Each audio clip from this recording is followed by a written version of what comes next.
World সুন্নি movement, all humanitarian রেভলিউশনে আসা মানে এটা কাদেরিয়া, চিশতিয়া সকল তরিকার মধ্যে চলে আসা। এই ইমামতের সাথে থাকা মানে সমস্ত আইম্মায়ে কেরামের সাথে থাকা। এই ইমামত থেকে সুন্নি আন্দোলন থেকে বিচ্ছিন্ন হওয়া মানে আল্লাহর হাবিব থেকে বিচ্ছিন্ন থাকা, সকল নবী রাসূল ওলিদের থেকে বিচ্ছিন্ন থাকা, আহলে বাইত খোলাফায়ে রাশিদিন, সাহাবা কেরাম, ইমামগণ, ওলিগণ সবার থেকে বিচ্ছিন্ন থাকা। আর এই ইমামতের সাথে, এই সুন্নি আন্দোলনের সাথে, ইসলামী বিপ্লবের সাথে থাকা মানে কলেমার মধ্যে থাকা, আল্লাহর হাবিবের হয়ে থাকা, সকল নবী রাসূল, ওলি, শহীদ, মুজাহিদ, আহলে বাইত খোলাফায়ে রাশিদিন, সাহাবা কেরাম, ইমামগণ, ওলিগণের প্রতিনিধি হিসাবে বেঁচে থাকা, তাদের উত্তরাধিকার হিসাবে বেঁচে থাকা, তাদের সৈনিক হিসাবে বেঁচে থাকা। এছাড়া এই উসিলা হিসাবে এই ইমামত ছাড়া কিয়ামত পর্যন্ত ঈমান হবে না, আর ঈমান হবে না, অসম্ভব বিষয়। এই ইমামতকে বাদ দিয়ে কোরআন তেলাওয়াত করলে কোরআনের আসল নূর, হেদায়েত, অর্থ পাওয়া যাবে না। এবং 1400 বছরের সমস্ত কিতাব গিলে ফেললেও ঈমান, দিন খুঁজে পাওয়া যাবে না। এটা উসিলা হিসাবে ইমামত লাগে, এটা প্রণবের ঘোষণা। এই ইমামতের বাহিরে সমস্ত কিতাব খুলেও হক বাতিল চিনার উপায় নাই। হ্যাঁ, কিতাবের মধ্যে হক বাতিল আছে, কিন্তু সেটা ইমামতের আলো ছাড়া পৃথিবীতে কেউ খুঁজে পায় নাই, পাবে না।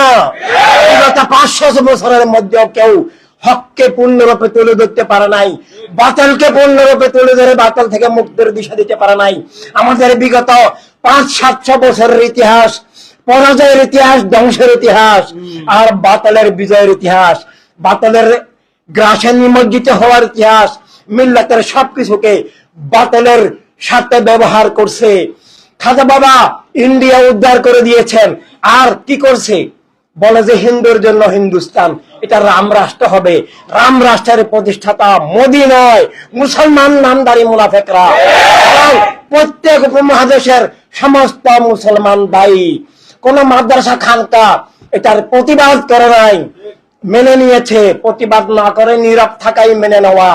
এই জন্য বাতিলের দালালি করে প্রণবের আপন দাবি করা যায় না। রাম রাষ্ট্র প্রতিষ্ঠা করে মুসলিম বা মানুষ দাবি করা যায় না। আমরা কোন অমুসলিমের বিরুদ্ধে বলছি না।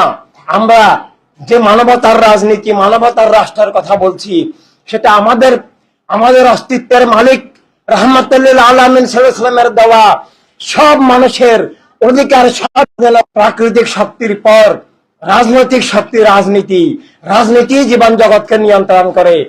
অরাজনৈতিক হলে মিথ্যার নিয়ন্ত্রণ কায়েম হয়, আর বাতিলের রাজনীতি কায়েম হয়, বাতিলের রাষ্ট্র কায়েম হয়, বাতিলের কর্তৃত্ব, আধিপত্য, রাজত্ব কায়েম হয়। আর বাতিলের কর্তৃত্ব, আধিপত্যকে মেনে নিলে সে আল্লাহর বান্দা থাকে না, প্রেনবীর উম্মত থাকে না, মুসলমান থাকে না, মানুষ থাকে না। সবাই মেনে নিলেও আমরা মেনে নিতে পারবো না, মেনে নিলে প্রেনবীর আপন দাবি করতে পারবো না। তাই প্রেনবী যে ইসলাম আমাদেরকে দান করেছেন, সেটা অরাজনৈতিক ইসলাম নয়, বাতিলের রাজনীতির দালালের ইসলাম নয়, সেটা আকীদা, আধ্যাত্মিক পূর্ণাঙ্গ ইসলাম। আর যা পূর্ণাঙ্গ তাই ইসলাম, যা অপূর্ণাঙ্গ তাই ইসলাম নয়। ইসলামের নামে ধোঁকা, মুনাফিকি, প্রতারণা, বাতিলকে টিকিয়ে রাখার ষড়যন্ত্র মাত্র। সেই ষড়যন্ত্র থেকে ইসলামকে রক্ষা করতে হবে, মুসলিম জাতিকে বাঁচাতে হবে, সব মানুষকে বাঁচাতে হবে। সব মানুষ যদি আসল ইসলাম পায়, ভালো মানুষরা অবশ্যই আসল ইসলামকে গ্রহণ করবে। ভুয়া ইসলাম বিলুপ্ত হবে এবং ধর্মের নামে অধর্ম বিলুপ্ত হবে, বস্তুবাদ বিলুপ্ত হবে। আমরা সেটা মানুষকে দিশা দিতে হবে। পৃথিবীতে মানব জীবনের যে মান সংজ্ঞা নাই, মানবতার রাজনীতি এখন নাই।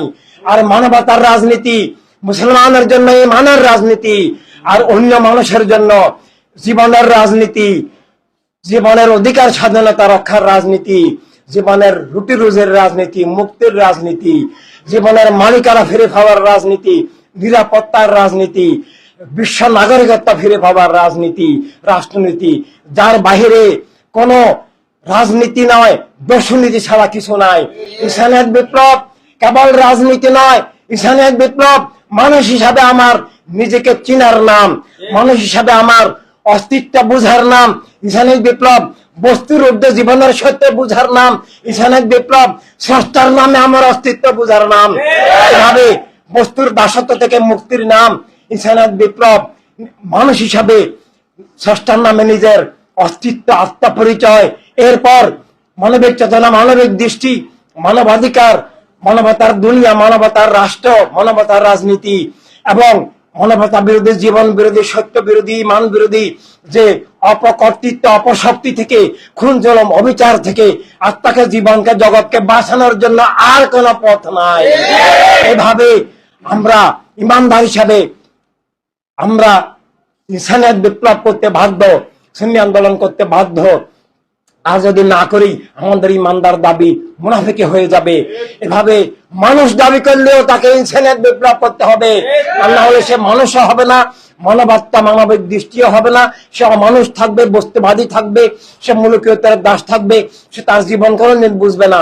তাই জীবন বুঝার যে ইনস্টিটিউশন, জীবন বিজ্ঞানের যে ইউনিভার্সিটি, জীবনের যে সত্যের একমাত্র দিশা, তার নাম আমি মানুষ বুঝার যে একমাত্র জ্ঞান দিশা ইউনিভার্সিটি, মাদ্রাসা, সেটার নাম ইনসানিয়াত বিপ্লব। কলেমার যে ইনস্টিটিউশন, কোরআনে পাকের যে ইনস্টিটিউশন, হাদিস শরীফের যে ইনস্টিটিউশন, সকল নবীর রাসূল, শহীদ, মুজাহিদদের যে ইসলাম, আসল ইসলামের যে আমানত, তার নাম অল সুন্নি মুভমেন্ট, অল হিউম্যানিটি রেভলিউশন। এগুলো নিছক সংগঠন নয়। যে সুন্নি আন্দোলনে ইনসানিয়াত রিয়েলি আছে, সেই ইসলামে আছে। যে সুন্নি আন্দোলনে ইনসানিয়াত নাই, পৃথিবীতে একজনও দেখাতে পারবে না তো সেই ইসলামে আছে। সে হাতে ইসলামকে ভালোবাসে, নিজেকে মুসলিম মনে করে, সে ইসলাম চিনে না, সে ইসলাম বুঝে নাই। বুঝলে আল্লাহ রাব্বুল সৌদি আরব বলতো না, বুঝলে বস্তুবাদী হতো না, বুঝলে সে অরাজনৈতিক হতো না, বুঝলে সে বাতিলের মুলকিয়ত কবুল করতো না, বুঝলে সে খেলাফতে ইনসানিয়াতের সংগ্রাম থেকে আলাদা হতো না, বুঝলে সে হিন্দুর জন্য হিন্দুস্তান বলতে পারতো না। এভাবে বুঝলে সে রাষ্ট্রীয় পতাকাকে জাতীয় পতাকা বলতে পারে না, বুঝলে রাষ্ট্রীয় সঙ্গীতকে জাতীয় সঙ্গীত বলতে পারে না। এগুলো ইমানের সাথে জড়িত। যদি কেউ কোন রাষ্ট্রীয় পতাকাকে, রাষ্ট্রীয় সঙ্গীতকে, রাষ্ট্রীয় প্রতীককে, রাষ্ট্রীয় সংসদকে জাতীয় সংসদ, জাতীয় পতাকা, জাতীয় সঙ্গীত বলে, সে কলেমা থেকে আলাদা হয়ে যাবে, ইমানের জাতীয়তা থেকে আলাদা হয়ে যাবে, কোরআনে পাকের বিপক্ষে চলে যাবে। তার ইমানের সত্তা থাকবে না, তার মানব সত্তা থাকবে না। কারণ এগুলোর মধ্যে দিয়ে সে বস্তুবাদী, জাতীয়তাবাদ, বস্তুবাদকে কবুল করে নিয়েছে, মুলুকিয়তকে কবুল করে নিয়েছে, মিথ্যার জয়কে নিজের জয় কবুল করে নিয়েছে এবং সে সত্য মিথ্যা বুঝতে অক্ষম। এটাই সে প্রমাণ করলো। সে মিথ্যার দাস প্রমাণ করলো।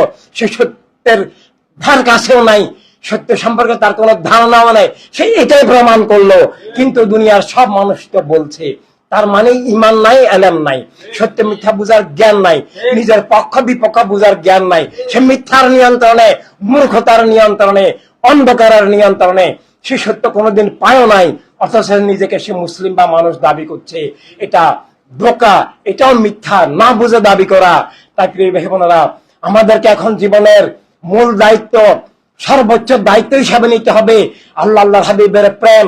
আর সেই প্রেমেরই প্রকাশ ওয়াল সুন্নি মুভমেন্ট, অল হিউম্যানিটি রেভলিউশন। ওয়াল সুন্নি মুভমেন্ট, অল হিউম্যানিটি রেভলিউশন হলো নিজে ইমানের উপর থাকা সবাইকে ইমানের মধ্যে নিয়ে আসা, নিজে খেলাফতের মধ্যে থাকা সবাইকে খেলাফতে নিয়ে আসা এবং সর্ববাতিলের কর্তৃত্ব উৎখাত করা। আবার মানবতার রাজনীতি, মানবতার রাষ্ট্র, মানবতার দুনিয়া প্রতিষ্ঠার মাধ্যমে কলেমার দুনিয়া প্রতিষ্ঠা করা।